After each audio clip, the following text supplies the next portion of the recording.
Mapya yameibuka kuhusiana na meli ya Tanzania iliyokamatwa huko El Salvador ikiwa na shehena kubwa kabisa ya madawa ya kulevya.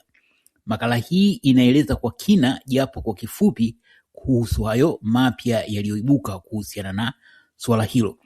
Sasa wengi wenu mtakuwa mnafahamu, siku chache zilizopita iliripotiwa kwamba meli ya Tanzania ilikamatwa huko nchini El Salvador ikiwa na shehena kubwa kabisa ya madawa ya kulevya. Meli hiyo ilikuwa na usajili wa Tanzania, kwa maana ilikuwa na bendera ya Tanzania, na ilikamatwa ikiwa na shehena ya zaidi ya tani 6 za madawa ya kulevya aina ya cocaine. Sasa maongezi ya Watanzania wengi baada ya kupata taarifa hizo yalijikita zaidi katika umiliki wa meli hiyo na pengine kidogo katika nani aliyekuwa akimiliki shehena ya hayo madawa ya kulevya. Bahati nzuri swala la umiliki kwa kiasi kikubwa lilirahisishwa na kauli iliyotolewa na msemaji mkuu wa serikali Bwana Gerson Msigwa, ambaye aliitisha press conference na kuongea na waandishi wa habari akieleza kwamba meli hiyo ilisajiliwa huko Zanzibar. Na hilo la Zanzibar limetoa tafsiri mbili. Kwanza, Zanzibar ni sehemu ya Jamhuri ya Muungano wa Tanzania. Kwa maana nyingine, kwa kusema kuwa meli ilisajiliwa Zanzibar, ilikuwa ni kuthibitisha kwamba meli iliyokamatwa ni ya Tanzania, lakini usajili ulifanyikia Zanzibar. Na hili lilikuwa ni muhimu kwa sababu kuna tabia ambayo imekuwepo kwa muda mrefu ya baadhi ya makampuni au baadhi ya hata ya nchi kutumia bendera za nchi nyingine, yani kutumia usajili wa nchi nyingine, hususan nchi ambazo zinakabiliwa na vikwazo au watu ambao wanakabiliwa na vikwazo vya kimataifa. Nchi kama Iran imekuwa maarufu sana kutumia meli zenye bendera za nchi nyingine. Na Tanzania imekuwa ni miongoni mwa nchi ambazo bendera yake imekuwa ikitumiwa na meli za kutoka Iran, lengo likiwa ni kukwepa vikwazo ambavyo nchi hiyo imekuwa imewekewa kwa muda mrefu sasa. Lakini pia hata Urusi ambayo nayo inakabiliwa na vikwazo katika baadhi ya nchi pia imekuwa ikitumia bendera za nchi nyingine. Kwa hiyo kuliibuka pia hoja kinzani kwamba kweli ndio meli imekamatwa huko El Salvador ikiwa na usajili wa Tanzania, lakini huenda ni hizi tu mbinu ambazo zinatumiwa na baadhi ya watu kutumia usajili wa nchi nyingine au kutumia bendera ya nchi nyingine. Lakini bahati nzuri Bwana Msigwa akathibitisha kwamba hapana, hii meli ni yetu, kwa maana kwamba imesajiliwa Zanzibar. Kwa hiyo ni meli ya Tanzania. Jingine kuhusiana na Zanzibar ni uwezekano wa kuhusisha na watu fulani fulani, ambayo tutazungumzia muda mfupi katika hili la nani ambao walikuwa wanahusishwa kwa upande mmoja na meli, lakini kwa upande mwingine na hiyo shehena. Kwa hiyo haya mtizamo wa wengi ulijikita katika meli. Sasa ikawa imethibitishwa na Msigwa kwamba meli ni ya Tanzania. Kuhusu umiliki, baadhi wamehusisha kutokana na kwamba meli imesajiliwa Zanzibar, basi huenda hata mmiliki pia akawa Zanzibar. Kwa sababu kitu kimoja ambacho Msigwa hakukifanya, Gerson Msigwa hakukifanya, ni kwenda mbali na sio tu kukiri kwamba meli imesajiliwa Zanzibar, lakini kusema nani aliyesajili, kwa sababu msajili maana yake ni mmiliki, mtu anayemiliki meli ile. Hilo lilikwepwa. Na katika mazingira ya kawaida uhitaji kuwa na ujuzi sana wa haya mambo.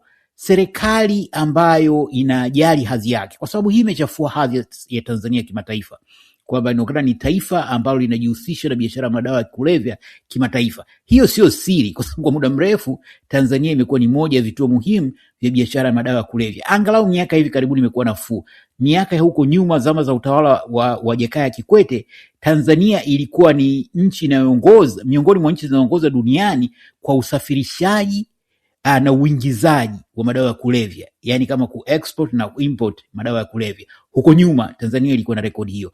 Hapo katikati zama za marehemu Magufuli kukawa na nafuu, lakini baada ya ujio Samia Suluhu Hassan, takriban wauza unga wengi walikuwa wamekimbilia nchi za nje walirudi, na wengine walikuwa wamefungwa wameachiwa huru. Kwa hiyo nchi imerudi kule ilikotoka kwa zama za JK kuhusiana na biashara ya madawa ya kulevya. Kwa hiyo kuhusisha Zanzibar kama meli imesajiliwa Zanzibar, baadhi ya watu wakaanza kusema inawezekana pengine meli ni ya Abduli au Abduli ni mtoto wa kiume wa Samia Suluhu Hassan.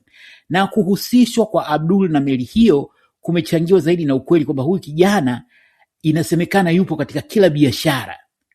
Na moja ya mambo ya msingi sana ambayo yanamhusu kijana ni kesi ya Mheshimiwa Tundu Antipas Lissu, kwa sababu kwa mujibu wa wanaoelewa mambo yanayoendelea huko, wanasema kwamba moja ya sababu za msingi za Mheshimiwa Lissu kukamatwa na hatimaye kupachikiwa kesi ya uhaini ilikuwa ni yeye, katika moja ya hotuba zake za mwisho kabla ya kukamatwa, nadhani nilikuwa Songea kule, alizungumzia kuhusu Abduli kumiliki mgodi wa makaa ya mawe, kwamba kuna ufisadi unaendelea kule ambao unamhusisha Abduli.